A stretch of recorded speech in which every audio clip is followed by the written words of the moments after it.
2024 లేదా 25లో డిగ్రీ లేదా బీటెక్ చదివారా? సాఫ్ట్‌వేర్ జాబ్ కోసం ఎదురు చూస్తున్నారా? అయితే కోడ్ జ్ఞాన్ 100 డేస్ కోర్సులో చేరండి. జాబ్ సాధించండి. నమస్కారం సార్. నమస్కారం అమ్మా. సార్, అంటే ప్రతి ఒక్కరు కూడా రైటింగ్‌ని కేవలం బావుందా? బాలేదా? ఇలా రైటింగ్ కనుక నీట్‌గా ఉంటే మంచి మార్క్స్ వస్తాయి. ఇంతవరకే తెలుసు అందరికీ. సో, మీ రైటింగ్ జర్నీ అనేది ఎలా మొదలైంది? అసలు ఎలా స్టార్ట్ చేశారు సార్? ఎవరైనా ఒక ఉద్యోగం చేస్తారు. నేను కూడా అలాగే ముందు ఒక ఉద్యోగానికి వెళ్ళాను, టీచర్ ఉద్యోగానికి వెళ్ళాను. వెళ్తే అక్కడ పిల్లలు 8th 9th క్లాస్ చదువుతున్న పిల్లల హ్యాండ్ రైటింగ్ చాలా దారుణంగా ఉండేది. నేను 8th 9th క్లాస్ చదువుతున్నప్పుడు నా హ్యాండ్ రైటింగ్ బాగుండేది. ఇన్ఫ్యాక్ట్ జనరల్గా చెప్పాలంటే అందరి హ్యాండ్ రైటింగ్ ఆ రోజుల్లో బాగుండేది. కానీ ఇప్పుడు పిల్లలు చదువుతున్నంత అద్భుతంగా మేము చదివేవాళ్ళం కాదు. అంటే ఇప్పుడు 8th 9th క్లాస్ పిల్లలకు ఉన్నంత నాలెడ్జ్ మాకు ఆ రోజుల్లో ఉండేది కాదు. నాకు చాలా ఆశ్చర్యం, బాధ అన్నీ కలిగేసి చూసి, అరే ఇంత బాగా చదువుతున్నారు, రైటింగ్ ఏంటి ఇంత ప్రాబ్లమాటిక్గా ఉంది. భారతదేశం లాంటి అభివృద్ధి చెందుతున్న దేశాల్లో ఇప్పటికీ 95% ఎగ్జామినేషన్స్ హ్యాండ్ రైటింగ్ బేస్డ్ ఉంటాయి. అరే మీరు చదువుతున్నారు, నాలెడ్జ్ ఉంది, కానీ హ్యాండ్ రైటింగ్ సరిగా లేకపోతే మార్కులు ఎలా వస్తాయి? చివరికి రావాల్సింది మార్కులే కదా అని నేను చెప్పే సబ్జెక్ట్ కొంచెం పక్కన పెట్టి ఒక 2 నిమిషాలు 3 నిమిషాలు ఈ అక్షరాన్ని ఇలా రాయండి, ఇలా కలపకండి, స్పేసింగ్ చూసుకోండి, స్లాంట్ చూసుకోండి, ప్రెజర్ చూసుకోండి, ఇలా పట్టుకోండి అని చెప్తూ ఉండేవాడిని. సడన్గా ప్రిన్సిపల్ నుంచి నాకు కాల్, అయిపోయాను ఈరోజు ఏదో కంప్లైంట్ వచ్చింది అనుకుని వెళ్ళాను. వెళితే ఆయన ఎంత అప్రిషియేట్ చేశారంటే, మల్లికార్జున్ చాలామంది పిల్లలు మీ గురించి చెప్తున్నారు, మీరు చెప్పే సబ్జెక్ట్ కాకుండా మధ్య మధ్యలో కొంచెం హ్యాండ్ రైటింగ్ గురించి చెప్తున్నారంట, నెక్స్ట్ మండే నుంచి మీరు ఓన్లీ హ్యాండ్ రైటింగ్ చెప్పండి, ఆ సబ్జెక్ట్ లేదు మీకు ఇక హ్యాండ్ రైటింగ్ చెప్పండి. అది జనవరి ఫిబ్రవరి నెలలు, ఇంకో నెలలో స్కూల్ అయిపోయింది. హాలిడేస్లో ఏం చేయాలి అని ఆలోచిస్తూ చిన్న చిన్న ప్రకటనలు, 40 రూపాయలకే ప్రకటనలు ఉండేవి ఆ రోజుల్లో, 30 ఏళ్ల క్రితం. ఇస్తే 2 స్టూడెంట్స్ జాయిన్ అయ్యారు. ఈరోజు 30 ఏళ్ల తర్వాత 7.5 లక్షల మంది నేను ట్రైన్ చేశాను అని చెప్పడానికి నాకు బాధగా ఉంది. యాక్చువల్గా చాలామంది ఆనందంగా చెప్తారు, నాకు ఎందుకు బాధగా ఉందంటే, జీన్స్ అనే సినిమాలో పోలీసులు లేని సమాజం ఉంటే ఎంత బాగుంటుంది అని ఒక లైన్ ఉంటుంది. అలాగా హ్యాండ్ రైటింగ్ ఎక్స్పర్ట్ లేని సమాజం ఉంటే ఎంత బాగుంటుంది అని నా కోరిక. ఎందుకు ఇంతమంది ప్రాబ్లమాటిక్గా రాయాలి, ఎందుకు ఇంత సమస్య ఉంది, ఇన్ని వేల మంది, ఇన్ని వందల స్కూల్స్లో టీచర్లు ఏం చేస్తున్నారు, అమ్మ ఏం చేస్తుంది, నాన్న ఏం చేస్తున్నారు, వాళ్ళ హ్యాండ్ రైటింగ్ ఎందుకు పట్టించుకోలేదని నాకు ఇప్పుడు బాధ. ఎప్పటికైనా ఒక రోజుకి నాలాంటి ఒక హ్యాండ్ రైటింగ్ ఎక్స్పర్ట్ లేకుండా ఉండే సమాజం ఉంటే చూడాలని నా కోరిక. సో తర్వాత సార్, ఎప్పుడైతే మీరు ప్రిన్సిపల్ చెప్పిన తర్వాత కొన్ని రోజులు ఆలోచించి తర్వాత క్లాసెస్ స్టార్ట్ చేయడం జరిగింది. అవును. సో రెస్పాన్స్ ఎలా ఉంది సార్ ఫస్ట్ ఆడియన్స్ నుంచి? రైటింగ్ కూడా మనం క్లాసులు చెప్పొచ్చా అని ఎవరికీ తెలియదు. ఆ రోజు కాదు, 30 ఏళ్ల తర్వాత ఈ రోజు కూడా. మొన్న ఒకసారి ట్రైన్లో ప్రయాణం చేస్తూ ఉంటే కొత్తగా ఎవరో పరిచయం అయ్యి మీరు ఏం చేస్తుంటారని అడుగుతూ ఉంటారు కదా. చెప్పాను, నేను క్యాలిగ్రఫీ చేస్తాను, గ్రాఫాలజీ చేస్తాను, మీ హ్యాండ్ రైటింగ్ నాకు ఇవ్వండి, మీ మనస్తోని చెప్పేస్తాను. ఇన్ని చెప్పిన తర్వాత 1 గంట తర్వాత ఒక క్వశ్చన్ అడిగాడండి నన్ను అతను.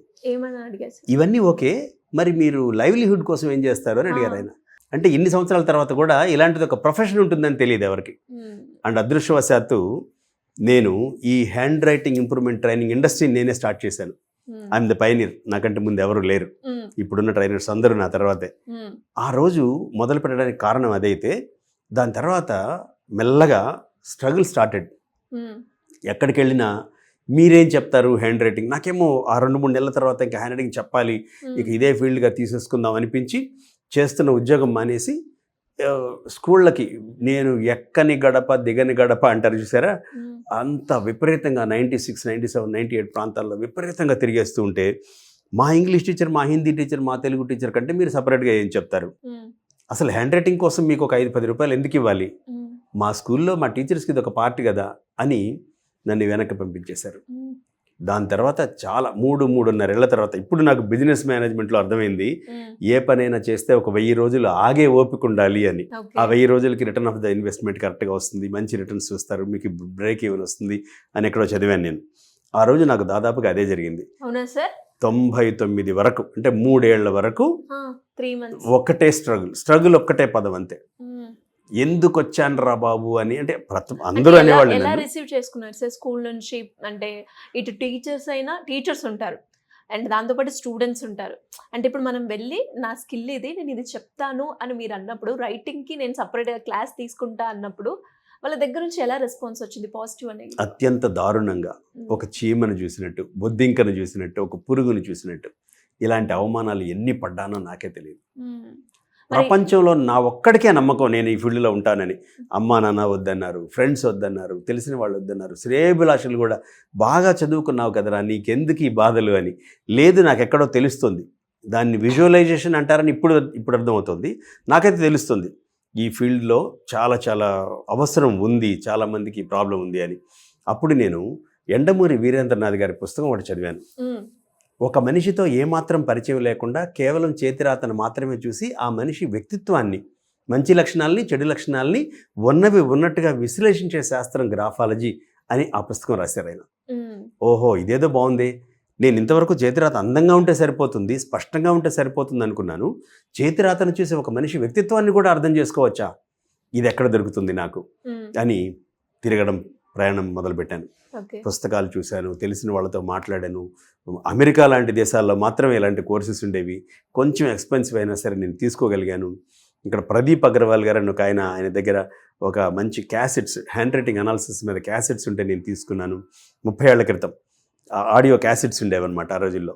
ఈ హ్యాండ్ రైటింగ్ అనాలిసిస్ మీద అవన్నీ చూసి అప్పుడు నేను స్కూల్కి వెళ్ళి చెప్పాను, మీరు చెప్తున్నదంతా కరెక్ట్ కాదు, ఇలా చెప్పాలి అని చెప్తే అప్పుడు మెల్లగా స్పార్క్ మొదలైంది. సో మరి ఎక్కడ ఆగాలని అనిపించలేదా? అనవసరంగా ఇంకా ఎవరికి ఏం అర్థం కావట్లేదు, రైటింగ్ నేమే ఫ్యూచర్ ఉందని నాకు తెలుస్తుంది, బట్ ఇందులో ఎలా మరి ఆ మూమెంట్ని ఎలా హ్యాండిల్ చేశారు, ఎలా ముందుకొచ్చారు? ఇది చెప్తే స్వోత్కర్షలాగా ఉంటుంది, కానీ నెపోలియన్ హిల్ అని ఒక పుస్తకం రాశారు. ఆ మనిషి ఏం రాశారంటే, థింక్ అండ్ గ్రో రిచ్ అనే ఒక పుస్తకంలో ఒక ఆయన ఒక నేల కొంటాడు, కొని ఇందులో వజ్ర వైఢూర్యాలు ఉన్నాయి, తవ్వుకోండి అని అమ్మేస్తాడు.